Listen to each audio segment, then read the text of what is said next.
Bienvenidos a todos y todas a un nuevo capítulo de la Hora 25. Seguimos con nuestro activismo férreo en la búsqueda y propuesta de mejores comprensiones sobre los aspectos más relevantes de la vida, con el fin de que entre todos, de forma societal, culturalmente, podamos co-construir mejores acuerdos para un convivir más armónico, más respetuoso, más digno, más justo y más lúcido por sobre todo. En este capítulo tenemos una temática bastante particular y queremos referirnos particularmente hacia todo lo que es la tercera edad, todo el mundo que se comienza a constituir cuando las personas ya salen del mundo laboral, o bueno, los que han trabajado, pero básicamente las últimas etapas de la vida, todo lo que va sucediendo ahí, y también meternos de cabeza en los aspectos cercanos a la muerte, que es una temática que pareciera nunca ser un buen momento para hablar de estos temas por distintas razones, pero nosotros creemos que justamente tirar las cosas bajo la alfombra no es una buena cosa, ni a mediano ni a largo plazo. Por tanto, vamos a intencionar particularmente el tema de la muerte, la tercera edad, y todo lo que podamos aprender y comprender en esta deriva conversacional con nuestra tremenda invitada, Daniela Tumala. Dame un segundo. Es docente de la Universidad de Chile, investigadora también de un centro. Del Centro Gero. Y la nueva palabra que compendiamos o que tú me enseñaste es psicogerontología. Psicogerontología, exactamente. No conocía esa palabra, sí, por eso, sí, pero sí, la entiendo por las partes. Ajá. ¿Cómo estás, Daniela? Bien, muchas gracias por la invitación. No, gracias por aceptarla. No encontrábamos con quién conversar esto. No teníamos nadie que estuviera tan embutida en la temática. Y justamente te encontramos a ti viendo la televisión y te ubicamos. Entonces, bueno, dándote la bienvenida, invitándote a conversar, a ver a dónde llegamos, me gustaría que pudieras explicarnos qué es esto de la psicogerontología. La psicogerontología es el área de la psicología que se dedica al estudio del envejecimiento como proceso y de la etapa de la vejez. Así como la psicología tiene la psicología infanto-juvenil, por ejemplo, que se dedica a esas etapas de la vida, la psicogerontología es el estudio desde la psicología, de los aspectos psicológicos, qué cambia y qué se mantiene en nuestra vida, desde la perspectiva psicológica, en la medida en que vamos envejeciendo. Y cómo podemos caracterizar la etapa de la vejez desde el punto de vista de la psicología. Ahora, como disciplina, la psicogerontología, igual que otras disciplinas que se dedican al estudio de envejecimiento, por ejemplo la geriatría, que es la especialidad médica que se dedica al cuidado y tratamiento de personas mayores, se enmarcan dentro de un paraguas más grande que podríamos llamar la gerontología, que es el estudio de la vejez, el estudio del envejecimiento, y ahí convergen las ciencias sociales, las ciencias naturales, procesos básicos de nuestro organismo, por ejemplo, cómo envejece nuestro organismo, la sociología en relación a lo que es el envejecimiento, la economía, la arquitectura, en fin, múltiples disciplinas. La gerontología podría ser como el paraguas grande, ¿no? Y la psicogerontología tributa para la gerontología y para la psicología, pues es la psicología que está metida en el campo del envejecimiento y la vejez. Bueno, súper interesante porque justamente es holístico, o sea, todo lo que tenga que ver, todo lo relativo a la vejez pareciera ser pertinente a esta rama o a esta disciplina. Y yo creo que tiene que ver con que el envejecimiento como fenómeno es un proceso complejo. Estamos hablando de un fenómeno complejo. El envejecimiento no puede ser estudiado solamente por la biología, solamente por la antropología, solamente por la economía. Es un fenómeno complejo, donde interactúan una serie de variables, factores, condiciones, y que por lo mismo lo hace apasionante como tema. Claro, y te permite mirarlo en todas las posibles realidades en las cuales deviene la vejez. Exacto. Podríamos especificar una vejez en una gran ciudad, una vejez en un pueblito, cómo era la vejez para nuestros abuelos, cómo va a ser para nuestros hijos, nuestros nietos, y empezar a ver todo, desmenuzando todas estas miradas. Dicen que Santiago es Chile, y siempre terminamos, o termino, refiriéndome más a la vida en ciudad, que es la vida que me ha tocado principalmente. Trataremos de ir haciendo algunos quizá paralelos con cómo es envejecer en el campo, en un pueblo más pequeño, donde las distancias son menores, pero tampoco no hay tanto dónde ir, así que te demoras menos en llegar, pero no tienes tantos lugares donde ir. Exactamente. Todo tiene ventajas y desventajas. Así es. Si pudiéramos aceptar una gran generalidad, asumiendo que con eso matamos muchas cosas, pero para partir por un lado, ¿cómo describirías la vejez actual en una gran ciudad como Santiago o cualquier gran ciudad? Bueno, la mayoría de las personas mayores de nuestro país es urbana. Eso es algo que, digamos, que la estadística, digamos, refiere que la mayoría de las personas viven en contextos de ciudades, más que en el ámbito rural. ¿Cómo es la vida? Bueno, yo creo que para las personas mayores es la misma vorágine de que puede ser para personas más jóvenes. Pueden retirarse de esa vorágine en la medida que, por ejemplo, dejan de trabajar o salen menos, pero igual se ven afectados por las distancias, el ruido, el tema de los traslados, las amenazas, que si me van a asaltar o no, en fin, todo eso también opera para lo que es la vida de las personas adultas mayores. Ahora, yo creo que si hay algo que hay que tener muchísimo cuidado con la caracterización de la vejez, sea la vejez chilena, latinoamericana, europea, etcétera, es que la vejez como etapa de la vida se caracteriza por una diversidad brutal, diría yo. Tú me vas a decir, bueno, pero todos somos distintos desde que nacemos. Sí, efectivamente, dos guaguas son distintas, vienen con distinta genética, pero dos guaguas se parecen más entre sí que dos niños de 10 años. Y dos niños de 10 años se parecen más entre sí que dos personas de 30 o de 40 años.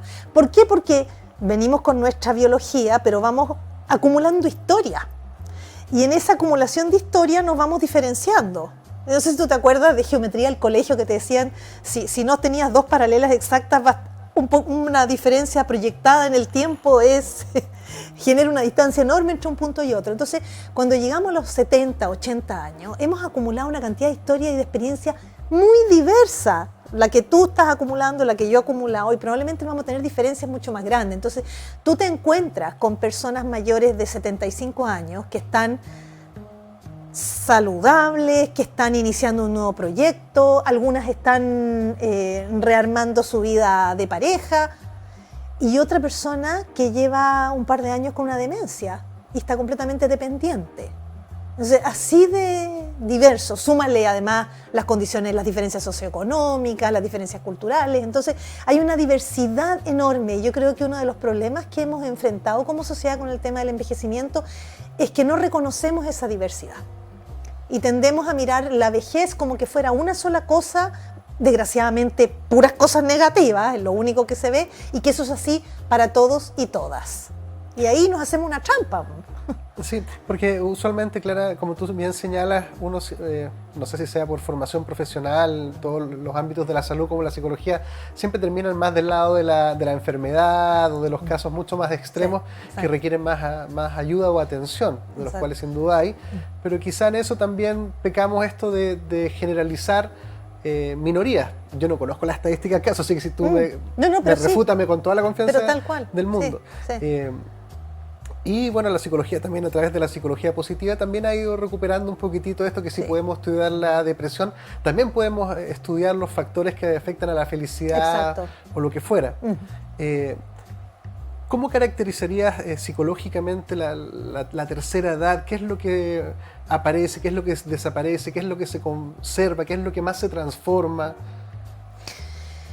A ver, tratando de hacer una generalización, habiendo dicho lo que dije hace un rato, ¿no? Que esto no es una plantilla que aplica a todas las personas y que las personas que están mirando esto no es ir haciendo un check de que efectivamente eso me aplica o no, porque hay muchas diferencias.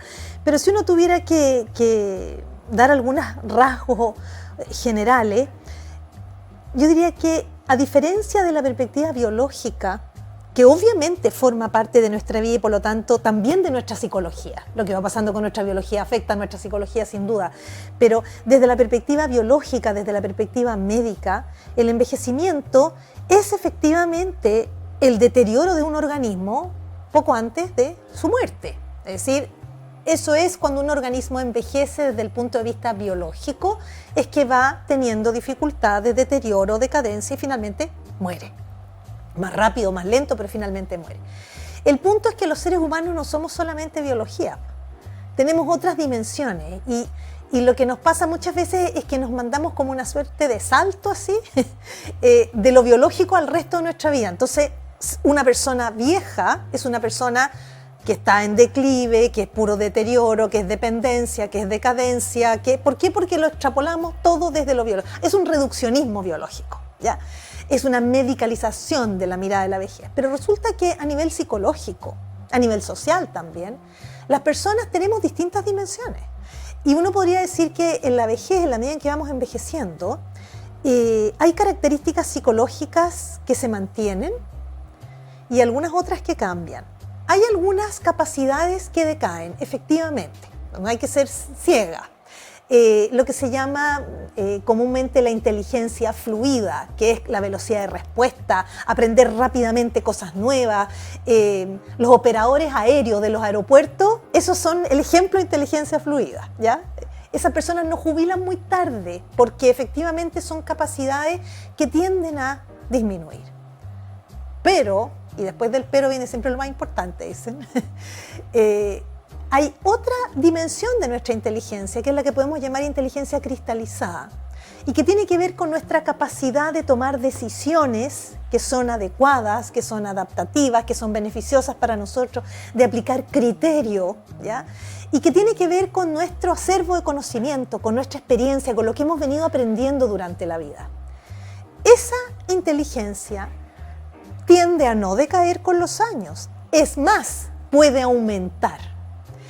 Puede también complejizarse el pensamiento, porque digo puede, porque no es ley de la República esto, ni en la Constitución antigua ni en la de ahora, ¿ya? De la que están diseñando ahora.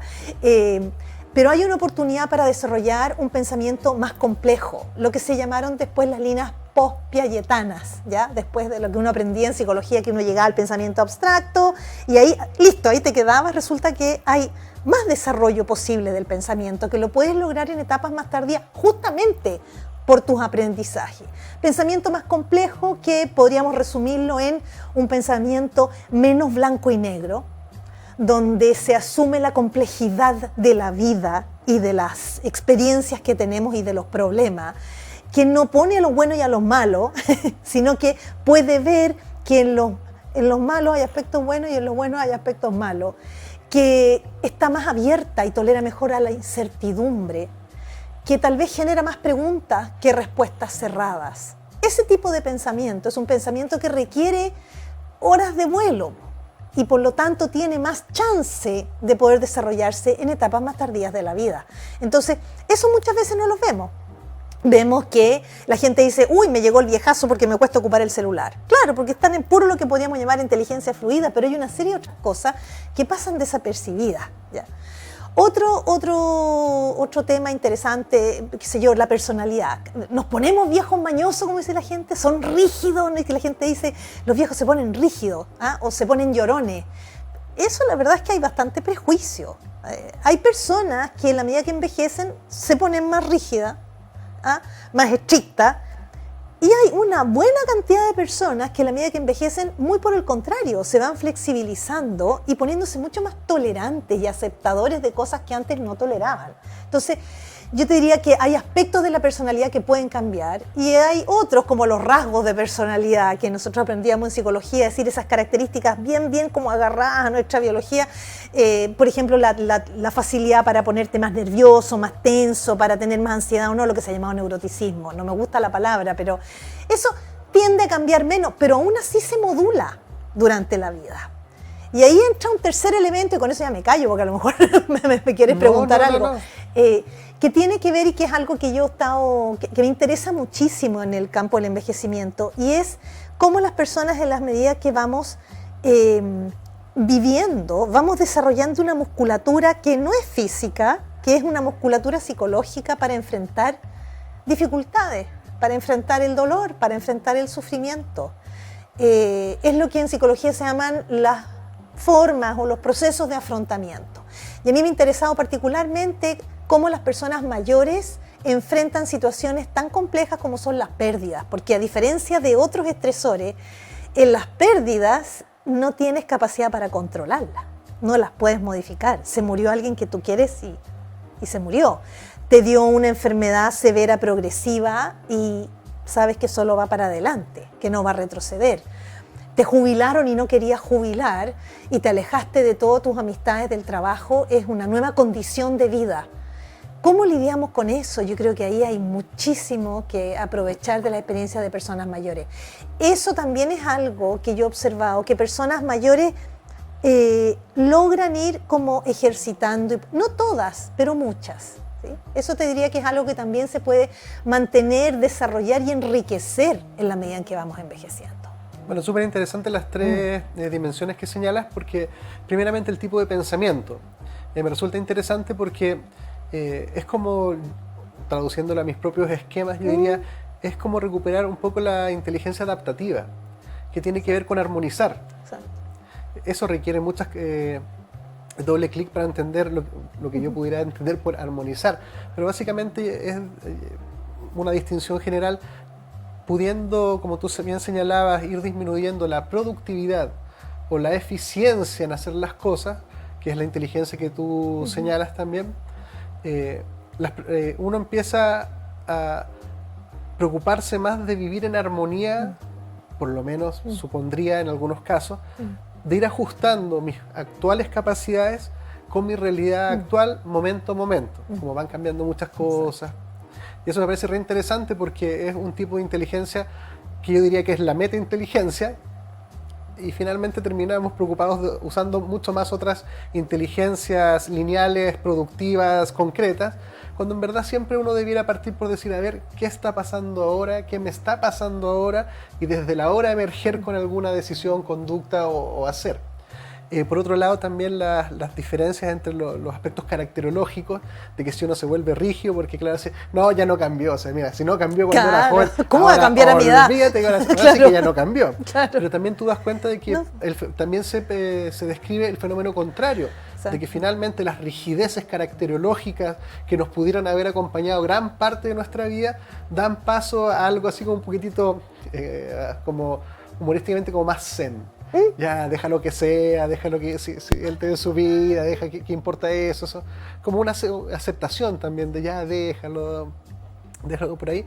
Y también lo tercero que dijiste, que también me dio una buena reflexión, es decir, como no hay mucha mirada en la búsqueda de la propia inteligencia que genera la gente de la tercera edad para masificarla y hacerla llegar a otros viejitos, por decirlo de alguna forma. Efectivamente se muestra poco lo que sí se conserva y lo que sí hasta puede mejorar en la medida en que vamos envejeciendo desde la perspectiva psicológica. Y yo creo que hay algo que creo yo lo puede explicar, y que nuestro cuerpo, lo que le pasa a nuestro cuerpo físico, cuando nos duele algo, cuando uno tiene un dolor de muela, un dolor de oído, un dolor de guata, ese dolor, como dice un colega mío, secuestra la conciencia. Es decir, no hay nada más importante en ese minuto que el dolor de oído, de muela, qué sé yo. Entonces, efectivamente, como envejecer implica una serie de pérdidas físicas, molestias físicas, mayor riesgo de patología, efectivamente eso empieza a ser como muy relevante y es muy figura, y queda entonces menos espacio para mirar estos otros aspectos. Pero que no es que no estén, también están. Lo que pasa es que puede que esto otro se lo coma un poco. La ponderación es la que se mueve. Exacto, exactamente. Sí. Pero súper interesante, una de las cosas que a mí también me apasiona como psicólogo es como la percepción de la conciencia. Porque yo siempre, no sé si siempre, pero digo, claro, cuando tu conciencia se posa en algún aspecto de nuestras vidas, es porque hay algo ahí, digo yo. Entonces de ahí viene un poco también las comprensiones, de distinguiendo las cosas esenciales de lo accesorio. Y justamente el dolor es esto que llama como de secuestrarla. Sí. Porque también en prestar atención, yo incluso creo que cuando uno presta atención a algún malestar, incluso se sana un poquito. Por ejemplo, con el dolor de cabeza o algún dolor de alguna articulación, algún golpe. Simplemente prestar atención a eso hace como un efecto como el sana portito de rana de la conciencia. Sí, como ponerse ahí. Algo Fíjate que alivia. Sí, y en relación a esto de dónde pones el foco, quería agregar otra característica más, si me permite, respecto del proceso de envejecimiento. Que fíjate que hay algo bien curioso, que lo han mostrado investigaciones tanto a nivel internacional y también nacionales. Contrariamente a lo que la gente cree, a lo que popularmente se cree, las personas adultas mayores en general, no todas, insisto en la diversidad, pero en general tienen buenos niveles de satisfacción con la vida. ¿Sí? Sí. Entonces uno dice, pero ¿cómo? Si la vejez es puro problema, ¿no? Enfermedad, es como tanto viento en contra. Y sin embargo, logra mantener buenos niveles de satisfacción. Plop. Tan plop que se habla de la paradoja del envejecimiento, ¿ya? O la paradoja de la felicidad. Entonces, bueno, y digo, ahí hay algo súper interesante. ¿Cómo es que frente al dolor, a la dificultad, a los problemas, a la pérdida, las personas reportan buenos niveles de satisfacción? Bueno, y ahí hablando de esto del foco, que decías tú recién, hablabas de esto, donde uno pone la conciencia, hay una psicóloga norteamericana, creo que es la Laura Carstensen, que plantea la teoría de la selectividad socioemocional. Para decirlo en breve, ella dice que en la medida en que vamos envejeciendo, ya no solo sabemos que nos vamos a morir, todos sabemos que nos vamos a morir, pero cuando vamos envejeciendo vamos sintiendo la muerte más cerca, es decir, se va haciendo más presente, ¿ya? Y eso, dice la Carstensen, te lleva a reordenar tus metas, tus prioridades. Bueno, pero eso lo hemos visto.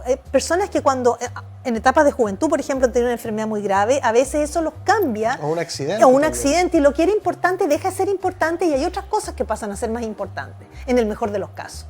Entonces, en la medida que vamos envejeciendo, ella dice, las personas tienden a empezar a centrarse en lo que realmente resulta más importante y a minimizar lo que no es tanto. Y pasa que lo más importante para muchas personas son sus relaciones afectivas, es su mundo afectivo. Por eso se habla de selectividad socioemocional, porque además ya no estás dispuesto a estarle poniendo buena cara a nadie en una comida donde, como decía la mamá de una amiga, yo a mi edad decía, cuando estoy aburrida me paro y me voy. Así, ya no estoy para ponerle cara a nadie, no me queda tiempo para eso. El tiempo que tengo es para estar con la gente que realmente quiero, que me interesa, que me importa. Y otras cosas que efectivamente antes me podían haber hecho sufrir mucho, ahora ya no son tan importantes. Entonces, cierto, tengo la rodilla mala, tengo un problema en la cadera, pero no es tan importante en las otras cosas. Y eso te ayuda también a mantener mejores niveles de bienestar. Ahora, si a eso tú le sumas lo que yo te hablaba hace un rato del afrontamiento, de cómo las personas van aprendiendo a lidiar con la dificultad, bueno, al menos tienes dos elementos, la selectividad socioemocional, cómo priorizas y ordenas las cosas y cómo las enfrentas, que podrían dar cuenta de esta conservación o mantención de la satisfacción no obstante los problemas. Por eso yo creo que es tan interesante estudiar el envejecimiento y la vejez, porque imagínate, es una etapa donde a pesar de las personas logran mantener satisfacción. Yo creo que ahí hay una cuestión súper interesante. Sí, sin duda que es súper interesante. Claro. También me hace recordar algunas miradas desde las neurociencias, que por ejemplo dicen que hay una correlación entre sufrimiento y felicidad, entre dolor y placer. Es decir, el sistema nervioso necesita de experiencias negativas para después valorar las positivas. Es curioso eso porque a veces está como malformación cultural de que la felicidad es la ausencia de dolor. Claro. Entonces, y puros satisfactores. Claro. La cosa eso hedonista. es una falacia. Eso mucho canal Disney Channel o muchas películas de Disney. Pero la verdad venden. que, bueno, hoy en día las cosas van cambiando para extraños lugares. Pero uno también pudiera especular a lo menos que justamente una persona que ha vivido una vida que inevitablemente tiene altibajos, porque es constitutivo de la vida, también ha vivido eso de que ya he sufrido, ya he perdido, ya me ha dolido, ya he perdonado, ya, y eso también ayuda también a esto socioemocional también por un lado, y a esta recalibración de qué es esencial, qué es accesorio, qué me suma, qué me resta, y de lo que me va quedando, a qué se lo dedico. Exacto. Y a qué se lo retiro. ¿Qué es importante y qué no? Sí, sí. Y eso libera bastante. Yo creo que la sensación de libertad que tienen algunas personas mayores es otro tema interesante, ¿no? Esto de ya no estar para. Sí, también me gustaría pedir tus reflexiones con respecto a algo que es fundamental, que tiene que ver con los vínculos, con la calidad de los vínculos, que parten desde el nacimiento, ya se empiezan a describir antes, perinatales y prenatales también ya empiezan, bueno, ahí podemos llegar a vidas pasadas, que sé yo, hay colegas que llegan hasta el cosmos en estas regresiones para atrás. Pero lo cierto es que para muchas cosas la cualidad, la calidad y la cantidad de vínculos significativos opera como un factor de bienestar y de protección, y que justamente también es la otra cara de la soledad de la vejez también, que básicamente es la ausencia de vínculos. ¿Nos podrías hablar de la génesis de los vínculos, la importancia de los vínculos? Yo creo que estás tocando un punto muy importante porque uno de los factores, tal vez que podríamos llamar protectores para un envejecimiento grato, cómodo, tiene que ver con los vínculos, tiene que ver con que las personas no se sientan solas, la soledad no deseada me refiero, no como cuando uno quiere estar solo un rato, sino que la soledad de sentir que uno no tiene gente significativa cerca. Y la soledad, desgraciadamente, yo me animaría a decir que, bueno, lo digo muchas veces cuando me han preguntado, es la otra pandemia. O sea, el COVID es una pandemia y la soledad en las personas mayores es otra pandemia, y una pandemia que ya llegó. Hay un porcentaje importante de personas mayores que reporta sentirse sola. Hay un porcentaje importante, más de 20-25% en algunas encuestas, que señalan que no tienen quien les ayude en una cuestión fundamental. Esto es mucho, es un porcentaje alto. Nosotros hicimos hace un tiempo una investigación y entre las cosas que preguntábamos como de datos de antecedente, ¿cuántas amistades tiene? Y simplemente por un ejercicio estadístico pusimos categoría 0, 1, 2, 3, 4. Y pusimos el 0, no sé, por una cuestión matemática nomás. Y hubo un 23% de la muestra que dijo 0. Entonces las chicas que hacían las entrevistas decían, no señora, pero mire, si no se trata de una amiga toda la vida, puede ser su vecina con la que se lleva bien. No, le decía, 0. 0, de verdad 0. Entonces, eso es preocupante. Porque si tú me preguntas, bueno, ¿qué ayuda a tener una mejor vejez? Bueno, tratar de llegar de la manera más saludable posible, por una parte, llegar con redes afectivas, significativas. Y ahí yo creo que hay un prejuicio que nos juega en contra, que tiene que ver con estos los vínculos que tú me preguntas. Hay una idea, yo no sé de dónde salió, pero está súper instalada, que las amistades importantes son las que vienen de antes. Es decir, se me murieron los amigos del colegio, los amigos del trabajo y se acabó. ¿Ah? Porque esos eran los amigos, po. Y resulta que tampoco está escrito ni en la Constitución vigente, ni en la que a lo mejor viene ahora, que no se puedan desarrollar nuevas relaciones significativas en etapas tardías de la vida. ¿Por qué no? Y es importante. Y yo diría que es importante considerarlo desde antes. Porque como buena cultura latinoamericana tenemos todo puesto en la familia. Y como que la familia me va a resolver, y cuando yo sea vieja van a estar mis hijos. Bueno, resulta que mucha gente ahora no tiene hijos, o los hijos no pueden, no están tan lejos, o son muy pocos, y no da abasto la familia nuclear para poder satisfacer todas las necesidades de vínculo y de afecto que requieren las personas mayores. Y eso es algo que podemos ir abordando desde antes, que podemos irnos preparando desde antes, no poner todos los huevos en el mismo canasto. Tenemos que ir a un spot comercial, pero quiero volver con el tema porque me parece muy interesante, muy importante el llamado a mirar la vida como un proceso también. Porque quien logra valorar o comprender que son los vínculos en un aspecto constitutivo a un mayor bienestar posible, tiene que comprender que eso se tiene que cultivar, exacto, se tiene que valorar. Y cuidar. Por una parte, cultivar si son estos que vienen en el tiempo, y por otro lado también apreciar para si uno encuentra oportunidades. Dos viejitos en la plaza, oiga, pero exacto, quien valora el vínculo como un factor quizás sea el que se para y se va a sentar al lado del otro viejito o la otra viejita. Entonces me gustaría indagar también en ese aspecto de los vínculos, cómo se forman, cómo se cultivan, cómo empezar de nuevo, todas esas cosas. Quédense con nosotros y volvemos en un minutito.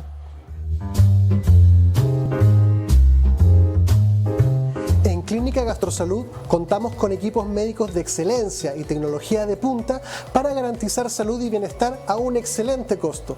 Contamos con servicios médicos integrales especializados en tratamientos gástricos y programas completos para la obesidad. Realiza tus reservas de hora en la página www.gastrosalud.cl.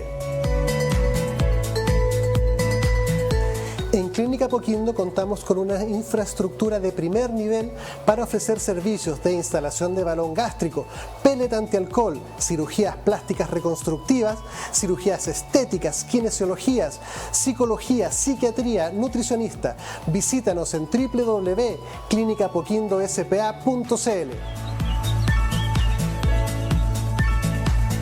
Clínica Medical Home, líder a nivel nacional en hospitalización domiciliaria y servicios ambulatorios para pacientes agudos, subagudos y crónicos.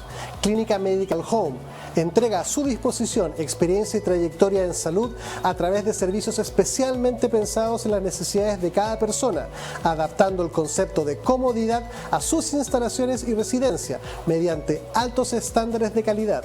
Visítanos en www.cmhchile.cl. Clínica Medical Home. En Logan Abogados contamos con profesionales altamente comprometidos con los intereses de nuestros clientes.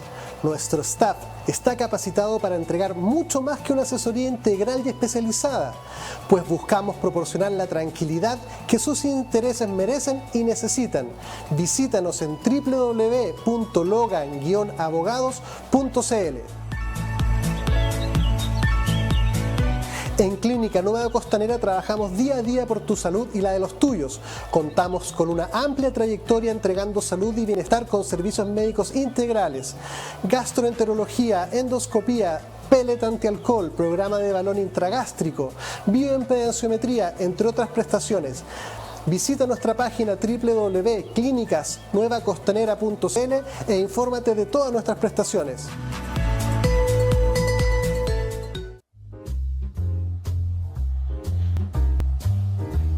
Bienvenidos de vuelta, estamos conversando con Daniela Tumala, psicóloga, gerontóloga,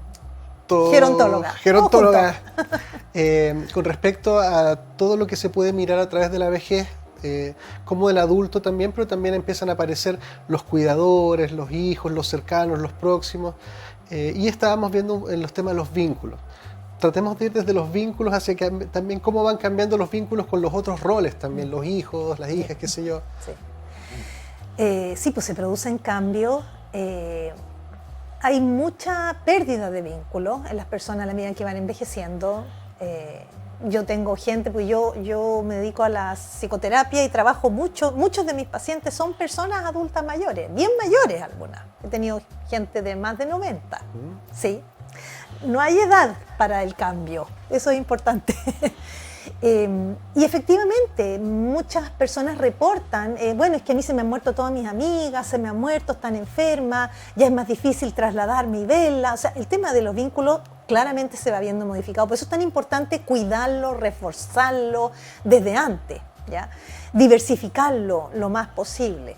Y se producen otros cambios. Por ejemplo, claro, muchos hijos que empiezan a sentir que empiezan a ser como medios padres de sus propios padres, ¿no? Porque los tienen que cuidar, los quieren cuidar entonces, y ese es un cuidado que tampoco es fácil, porque muchas veces se produce una suerte de resistencia de parte de las personas mayores porque tienen temor a perder su autonomía. Y por otro lado, mucha preocupación por parte de los familiares, los hijos, porque tienen temor que les vaya a pasar algo. Entonces, ese equilibrio entre respetar la autonomía de la persona mayor, porque es una persona mayor, y esto de que los adultos mayores son como niños, no son niños, ni como niños, son personas mayores y algunas pueden tener una condición de salud que tienen que ocupar pañales, pero eso no los transforma en niños, siguen siendo personas adultas. Y una persona, por muy enferma que esté, sabe qué cosas le gustan y qué cosas no le gustan y exige y quiere que eso sea respetado. El punto es cómo equilibramos la autonomía con el cuidado que se requiere. Es la pregunta del año, te digo. Es un arte, esa calibración. Y además que tiene otra cosa ese equilibrio, que cambia todos los días. Porque lo que a lo mejor tu mamá, por estoy inventando, podía hacer por sí misma sin ningún riesgo hoy, y ya lograste ese equilibrio, mañana cambió. Mañana es un nuevo equilibrio. Entonces, no es raro que en las relaciones familiares se produzcan tensiones y se produzcan conflictos. Es muy esperable, porque se enfrenta a una situación que no es fácil. No es fácil de delimitar, de diseñar esto sí, esto no, esto sí, esto no. Ahí también hay distintos puntos de vista. Es bien, entonces, se hace complicado. Sutil, sí, porque sí. tú dices, además es una deriva, es una dinámica que puede y única. Claro, y en algún momento podemos pasar un tiempo en un equilibrio, en un acuerdo. Exacto. Y de repente se cae en el baño. Y cambió todo el escenario. Claro, el adulto mayor puede decir, Oye, pero es que, pucha, cualquier persona se puede Exacto. caer. Pero quizás los cuidadores digan, sí, pero yo no estoy dispuesto a correr otro riesgo porque la próxima vez que te caigas te puedes matar o te puedes pasar algo. Exactamente, te vas a romper la cadera, lo que, pucha, es bien complicado en una persona mayor.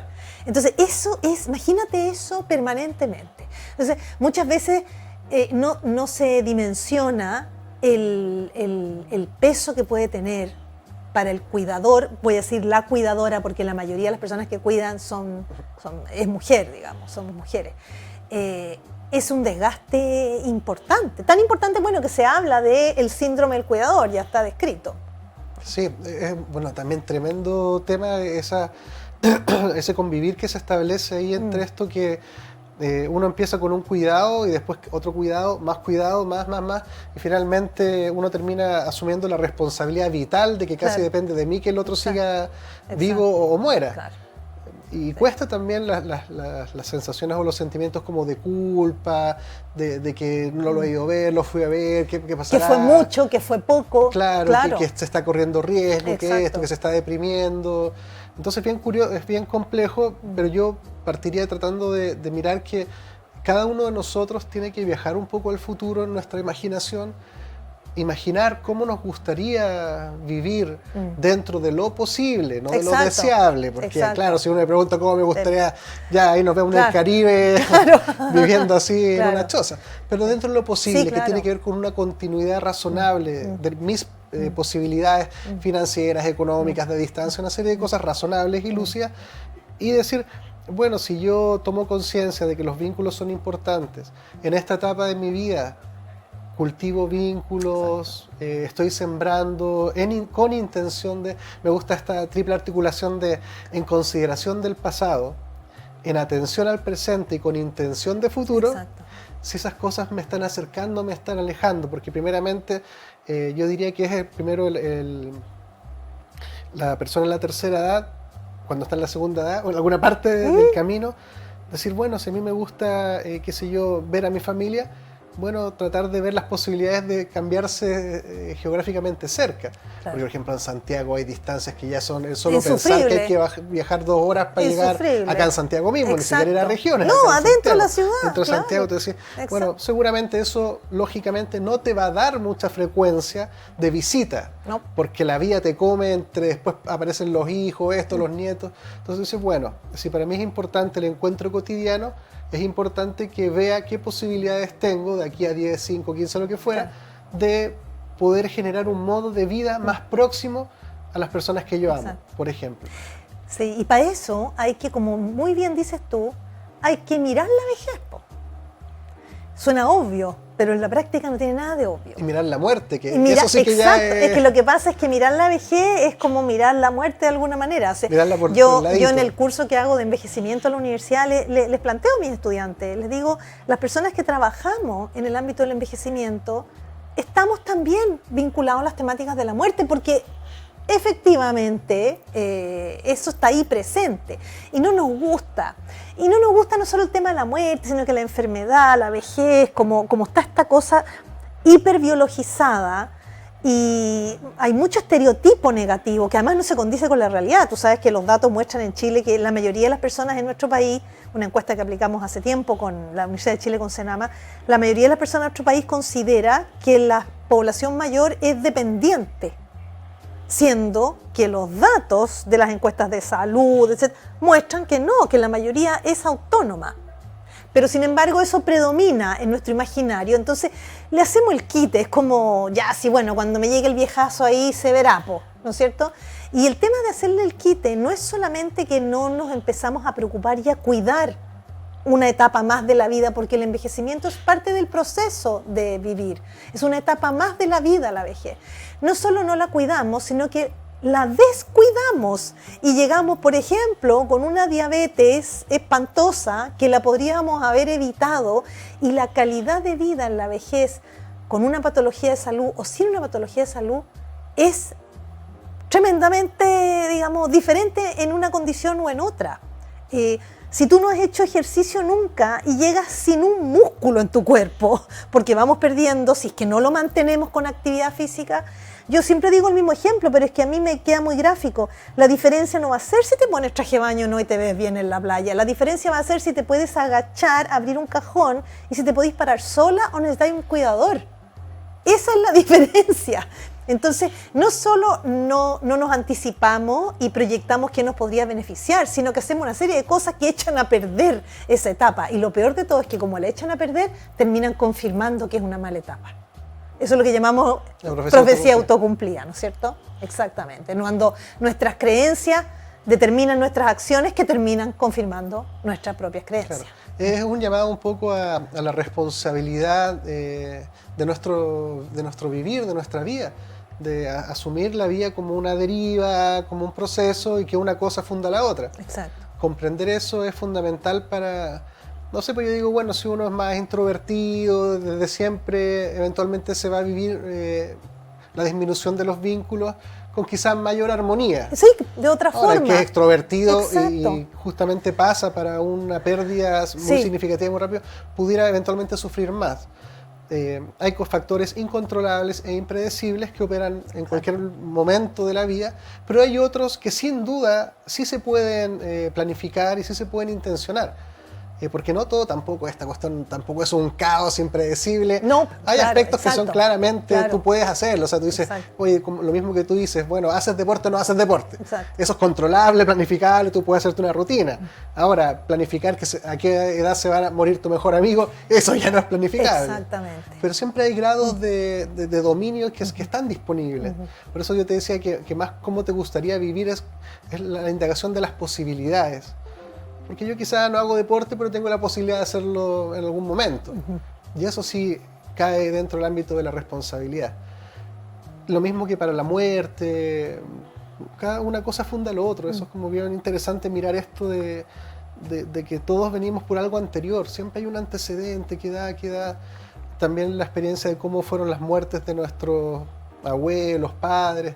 También te da dando cierta información o reflexión. Esperamos que esta reflexión que está, entre comillas, manteniéndose dentro de unos rangos emocionales que no nos hacen caer en la pena, usualmente uno se conecta desde la pena con la muerte, que se murió alguien, efectivamente Lógico. tengo el dolor en el corazón y hablamos de la pérdida, qué sé yo. Pero creo que es bueno hablarlo con una emocionalidad también que nos abra cosas. Exactamente. Pero le hacemos el quite, el hablar de la muerte, hablar de la enfermedad, del sufrimiento. Y de la muerte es como una papa caliente, ¿no? No sabemos qué hacer con eso, no sabemos qué hacer con... Porque ahí quiero señalar algo, que una cosa es pensar en un buen envejecer, en términos de que ojalá se arregle el tema de las pensiones, las personas tengan los recursos suficientes para satisfacer sus necesidades, lleguen en buenas condiciones de salud, tengan redes afectivas significativas, tengan proyectos, que es otro tema tremendo, porque vivo más, pero ¿para qué? Es otra tremenda pregunta. Ya, ok, ahí estaríamos como en lo que a todos nos gustaría, pero resulta que la vida no es muchas veces como nos gustaría. Y hay enfermedad, y hay pérdidas, y hay dolor, y hay sufrimiento, y eso está. Entonces, cuando se habla, por ejemplo, de vejeces exitosas, a mí se me complican un poco porque quiere decir que la otra es fracasada. Y la verdad es que es la vida, y la vida es con eso también. Y una persona que está con una enfermedad importante o ha tenido una pérdida importante, no es un fracaso su etapa de vejez, forma parte de su envejecimiento.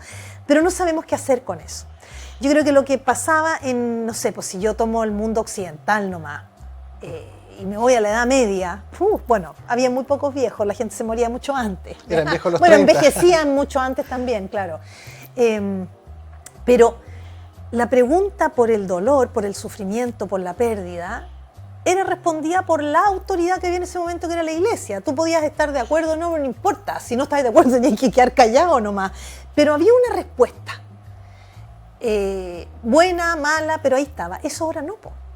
Justamente algo que caracteriza nuestra cultura moderna es la posibilidad de hacernos preguntas, de cuestionar los dogmas, y entonces la respuesta religiosa para el dolor y el sufrimiento es una más, entre otras posibles respuestas.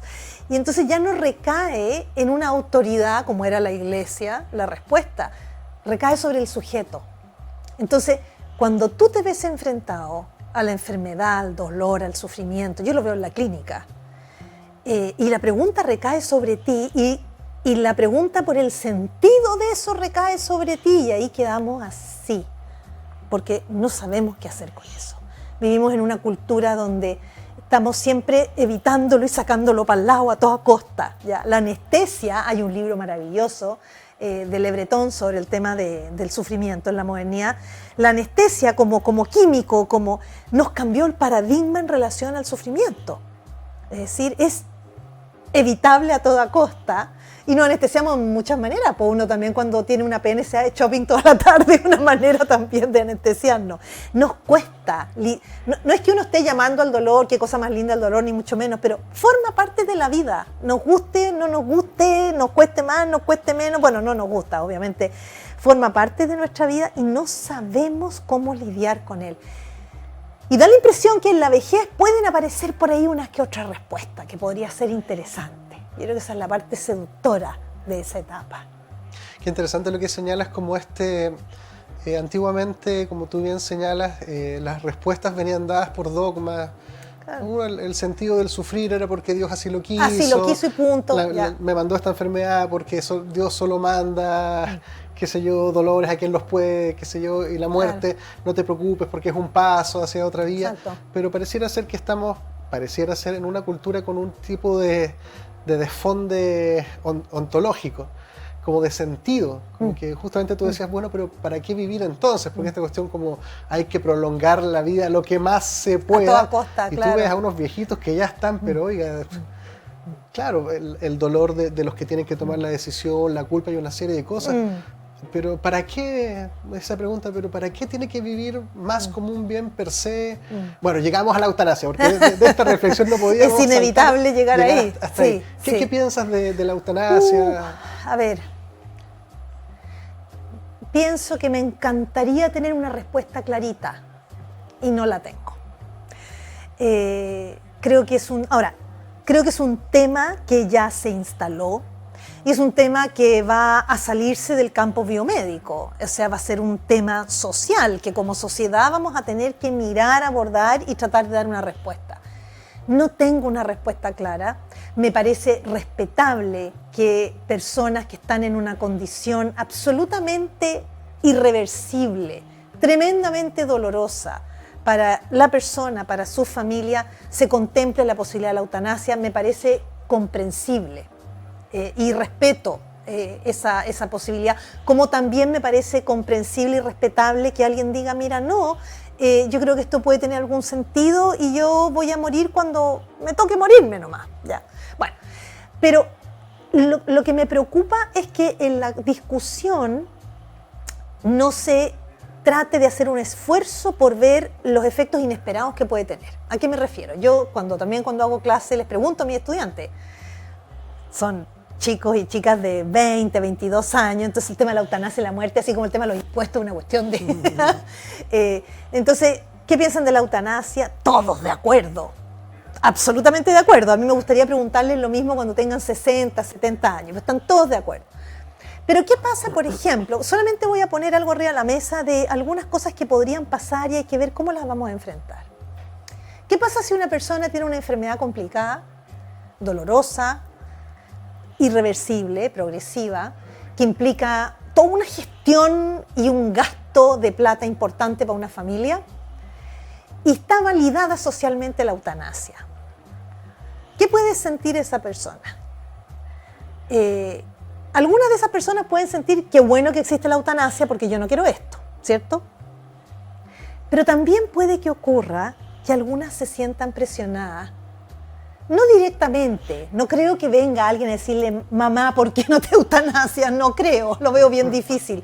Pero si hay una suerte de valoración o de validación social de eso, de cómo vas a ser un cacho para otros, podría pasar que una persona se sintiera culpable de no hacerlo.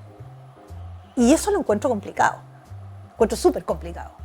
Entonces, yo creo que yo con esto no estoy diciendo que estoy en contra, acabo de decir que no tengo el tema resuelto, porque me encantaría que se generara una discusión donde pudiéramos poner sobre la mesa estas situaciones inesperadas que podrían surgir como consecuencia de una legalización. Porque la parte positiva de la legalización, yo diría que es bastante clara, es bastante, y hasta puede ser muy compartida. Es decir, un sufrimiento absolutamente irreversible, espantoso. O sea, ¿cómo vas a insistirle a alguien que siga sufriendo inútilmente, se supone? ¿Ya? Y la parte que está en contra, muchas veces viene del lado a lo mejor de personas más de una línea más religiosa, por ejemplo, no, porque solamente Dios dice cuándo, pero hay un montón de gente que puede no ser ni creyente ni religiosa y que también puede tener dudas, ¿ya? Porque las dudas no son solamente si esto va en contra de una ley divina o de algo trascendente que decide cuándo uno muere o no, o que éticamente corresponde morir cuando te mueres nomás y que eso no lo puedes empujar tú, ya, ok, pero no es suficiente. No es suficiente. Yo creo que hay una serie de otros elementos que pueden hacer que la eutanasia tenga efectos inesperados que tenemos que prepararnos para ver cómo los vamos a abordar. Todo tiene efectos inesperados. O sea, las mujeres hemos ganado un espacio como nunca en la historia. Salimos a trabajar, decidimos si queremos tener hijos o no, una serie de cosas. Y eso ha sido fantástico en muchos aspectos, pero también ha traído otras dificultades. No estoy diciendo que esté mal o bien, estoy diciendo que, por ejemplo, qué sé yo, algunos señalan de que es más difícil el tema de la crianza, por ejemplo, porque hay que combinar trabajo, tiempos, etcétera, una serie de cosas, ¿ya? Que no es compartida con los padres. Ahora está empezando, por suerte, a cambiar eso y los padres también están participando más. Pero lo que quiero decir es que todo cambio, y eso también uno lo ve en la clínica, todo cambio implica también costos, aspectos positivos y aspectos inesperados, que pueden ser negativos o no, pero son inesperados. Y tenemos que ver cómo nos preparamos para esos efectos inesperados. ¿Qué respuestas podemos dar? ¿Qué va a pasar con las camas hospitalarias, por ejemplo, cuando hay algunas personas que ya no tienen vuelta y hay pocas camas? ¿Qué va a pasar con los seguros de salud? Es decir, hay una serie de cosas que empiezan a enredarse alrededor de una decisión y que yo creo que es importante tratar en lo posible de mirarla, de verla, porque son justamente lo que creo yo complejizan la respuesta. Sí, a mí me parece muy adecuada la mirada porque de alguna forma uno puede construir una casuística muy particular en la cual generamos un consenso societal. Exacto. Casi del 100%. Exacto. Siempre está el Contreras que va a estar en desacuerdo con algo. Claro. Siempre va a Claro. estar ahí. Pero por otro lado, no es la única reflexión ni el único caso en el cual uno tiene que versar la complejización. Porque puede ser que, por ejemplo, yo no crea en Dios, por ejemplo, y eventualmente mi hija es ultracatólica, y yo digo, yo quiero la eutanasia, me dice, no, porque Dios, oye, pero si yo no creo en Dios, pero Dios sí cree en ti, y entramos en una cosa... En una cuestión complicada. Claro, no me dejaría aplicar las... Exacto. Todas esas casuísticas que no son quizás las más intuitivas de entrada, es necesario tenerlas también en su oportuno momento, que Exacto. es antes de llegar a firmar la cosa, porque después uno encuentra legislaciones que es como, ya, pero usted no pensó que al hacer este artículo, qué sé yo, fundaba la posibilidad de que pasara todo esto. Exacto. Que es tremendamente negativo, Exacto. incluso mucho peor de lo que usted está tratando de sanar, es porque le faltó la complejización Exacto. de Eso la es comprensión. Exacto, eso es lo que a mí me gustaría que ojalá se pudiera dar una discusión donde se intentara, yo casi diría que los que están a favor intentaran ver los contras y los que están en contra intentaran ver aspectos a favor, o sea que realmente no hiciéramos un ejercicio, no vamos a poder efectivamente saber todo lo que va a pasar. No, uno no puede pronosticar todo, pero uno puede simplificar demasiado la discusión o puede poner algunos elementos que son importantes de ser discutidos y de ser abordados, por supuesto. Sí. Bueno, es un proceder muy pertinente a este programa y a este espacio, que justamente las comprensiones son lentas. En un mundo en que uno googlea y encuentra mucha información, o de repente en las redes sociales hay que, por ejemplo, votar informado. Con respecto, por ejemplo, al plebiscito de la Claro, nueva. de Y salida. digo, no, es que, a ver, puede uno desde un dato, una sumatoria de datos, puede construir información, pero la información no es el último estadio de la reflexión, sino que uno tiene que comprender la aplicación de esa información. Porque si es por informarme, Claro. oye, me puedo informar de millones de cosas, pero ¿qué entendiste de eso? Exacto. ¿Qué entendí implicancias nada. puede tener esto Exacto, o esto sobre otro? todo las implicancias. Exacto. Y que uno lo ve en distintas miradas, por ejemplo, un guiño a la propuesta constituyente, no solamente hay que ver lo que está escrito, que sin duda que hay que verlo, sino que hay que ver las posibilidades que se fundan a propósito de eso. Y hay que mirarlo en dinámica. Exacto, lo que podría escribirse. Claro, y esa mirada también, cuando uno lo lleva más como al ser, a la ontología propia de cada uno, lo que estoy haciendo ahora va abriendo y cerrando posibilidades. Tal cual. Por tanto, en la medida que yo soy consciente de que tuve un sueño de que a mí me gustaría vivir en una parcela cerca de mi hija, por ejemplo, digo, bueno, pero es que entonces tengo que empezar a juntar 20 años para poder comprarme un terrenito. Porque no va a pasar que llegue y me lo voy a comprar ahora. Claro. Va a ser muy difícil que pasara, a menos que me gane algo, que tengo mala suerte para ganarme cosas además. Tengo suerte en el amor. Ya, pues bueno, pero no me gano nada nunca. Bueno, pero te ganaste el amor. Pero gané lo más importante. Pero esa mirada como más humanista, de entender la vida, de mirarla. Y a veces sostener cosas que nos duelen, porque son como ego distónicas. Es decir, claro, oiga, pensemos en la muerte. Chuta, no, pues que si nos juntamos para pasarlo bien, no, pues nada que ver, pues si para eso, oye, tengo suficientes problemas. Pero esa falta de comprensión que justamente uno, si lo quiere mirar como... Es esa, adentrarse en esa comprensión la que pule los ángulos rectos del fenómeno. Y se va haciendo más armonizable. Además, yo siempre he pensado que la muerte uno la tiene que mirar, siempre está, pero yo creo que uno la va comprendiendo progresivamente. A mí me causó mucha ternura cuando mi hija a los 3 años me pregunta, papá, ¿quién me va a cuidar cuando ustedes se mueran? Me dice. Claro. Y me lo preguntó de la nada, o sea, no es que estábamos teniendo ni nada así de la nada, si estábamos jugando unas cositas. Y primero me di cuenta de que yo no había reflexionado sobre esa cosa, claro. Que después vino la pandemia y lo pensé 800.000 veces, lo pensaba todos los días. Claro. Pero lo que atiné a decirle fue, bueno, te van a cuidar todas las personas que te aman. Y esto maravilloso que tienen los niños de que los criterios de satisfacción de la respuesta son tan mágicos que cualquier cosa, casi cualquier cosa, y ya listo.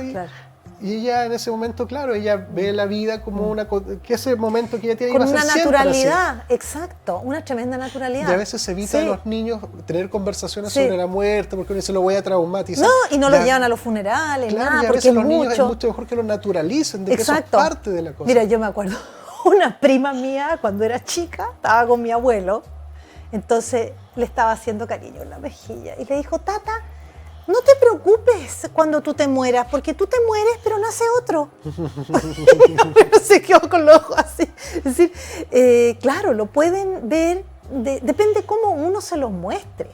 Claro. La muerte antes estaba mucho más incorporada a la vida cotidiana. En las sociedades antiguas, tradicionales y rurales, por ejemplo, si tú ibas caminando y pasaba un cortejo, tenías que seguirlo. Y ahora uno está como esperando el hueco de la fila para pasar con el auto, ¿te fijáis? Claro. O sea, los velorios que duraban varios días. Los velorios duraban hartos días. La gente de la comunidad se iba a despedir de la persona que se iba a morir. Había todo. Fíjate que hay una cuestión súper interesante. La Iglesia Católica sacó una suerte como de manual, folleto, llámalo como quieras, que se llama el Ars Morendi. Me queda un minuto, me están diciendo... Ya. Bueno, donde le enseñaban a las personas no curas, no religiosas, a cómo acompañar a los moribundos. ¿Lo podéis creer? Algo de eso actualizado. Bueno, imagínate. Descarguen la aplicación. Imagínate que eso antiguo. ¿Por qué? Porque formaba parte de la vida, la muerte. Como dice Maturana. Ahora es de la UTI. Sí, hay que evitarlo. Exacto, y solo pueden entrar los familiares.